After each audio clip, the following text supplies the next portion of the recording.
तो आप बता रहे थे कि गट पहला इंसान लाइफ में पहली चीज़ जिसकी वजह से लोगों को बीमारियां होती है, या वो अचीवर नहीं बन पाते हैं, या वर्ल्ड में सक्सेसफुल नहीं बन पाते, या हेल्थी लाइफ नहीं जी पाते हैं, उसका सबसे बड़ा रीज़न है माइंड, ब्रेन। सेकेंड रीज़न है गट, और वहाँ पे मैंने कहा था हम गट पे आएंगे, राइट? तो गट का क्या कनेक्शन है? I know there is a gut brain connection, और मेरी स्टडी जितना मैंने पढ़ा है गट ब्रेन कनेक्शन के बारे में, बस मैंने ENS के बारे में सुना है, और कि ENS एक सेकेंड ब्रेन जैसा होता है कि आपके कुछ न्यूरॉन्स हैं जो गट से और आपके गट से रिलेटेड होते हैं, कनेक्टेड होते हैं, और वो न्यूरॉन्स सारे मिलके एक डिसीजन देते हैं जो आपको गट को एक फीलिंग दे देते हैं, and that gut actually makes you decide कि ओ मे बी स्ट्रेस हो रहा है, मे बी अनकंफर्टेबल लग रहा है, मे बी ये सही है, मे बी एक वो इंट्यूशन देते हैं। तो ENS को यूजुअली सेकेंड ब्रेन बोला जाता है, तभी बोलते हैं गट फीलिंग पे जाओ, गट फीलिंग बहुत स्ट्रांग है। yes. क्योंकि जब माइंड ऑक्यूपाइड होता है ना 50,000 चीज़ों से, yes. तब गट फीलिंग आपको एक ढंग का आंसर देती है, yes. एंड वो यूजुअली सही होती है because those are the neurons working for you, and there is a science behind it, right? That's the only thing I know. But आप बताओ एक मुझे डिटेल में कि क्या होता है गट से जिसकी वजह से लोग बीमार रहते हैं या कुछ अचीव नहीं कर पाते, एंड मुझे ये एंट्रिक नर्वस सिस्टम के अलावा चीज़ बताना। हाँ, ENS के अलावा बिल्कुल बता दूंगा। बेसिकली गट जो है सबसे ज़्यादा नेग्लेक्टेड पार्ट है मेडिकल साइंस में।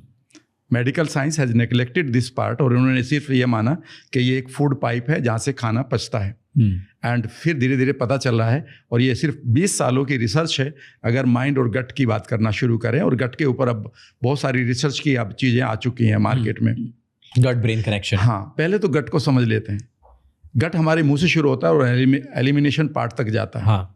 और यहाँ पर आपके पास 2 बड़े पार्ट हैं। एक है गट कनेक्टोम, यानी कि गट की मसल्स, जिसमें गट के सेंसर्स हैं जो आपके हर एक फूड को सेंस करते हैं कि आपने क्या खाया है। कई बार आप डाइटिशियन की बताई हुई डाइट खाते हैं, और ज़रूरी नहीं कि वो आपका पेट उसे, यानी कि गट के सेंसर उसको लाइक कर रहे हों।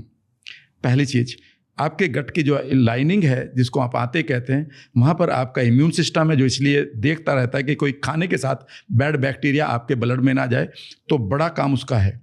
और तीसरा है वहाँ पर एंट्रिक नर्वस सिस्टम, यानी कि वो न्यूरॉन्स जो आपकी आंतों को मूव करते हैं। वो 2 तरह का मूवमेंट है, एक खाने के बाद और एक खाली पेट, जिसको हम डिवाइन मूवमेंट कहते हैं। अगर ये लोग सीख जाएं तो वो गट को ठीक कर लें। अब यहाँ पर गड़बड़ ये होती है कि जो भी आपके पास उस समय खाना गया है, वो डायरेक्टली आपके गट के अंदर क्या रिएक्शन चल रही है, वो गट आपके वेगस नर्व के द्वारा आपके ब्रेन को बता देगा। तो the word is vagus nerve. ये वेगस नर्व एक तरह से पाइप है दोनों के बीच में, या पोस्टमैन है। वेगस नर्व की खास बात ये होती है कि इसके 20% सेल ऐसे हैं जो माइंड की बातें आपके ऑर्गन्स को बताती हैं।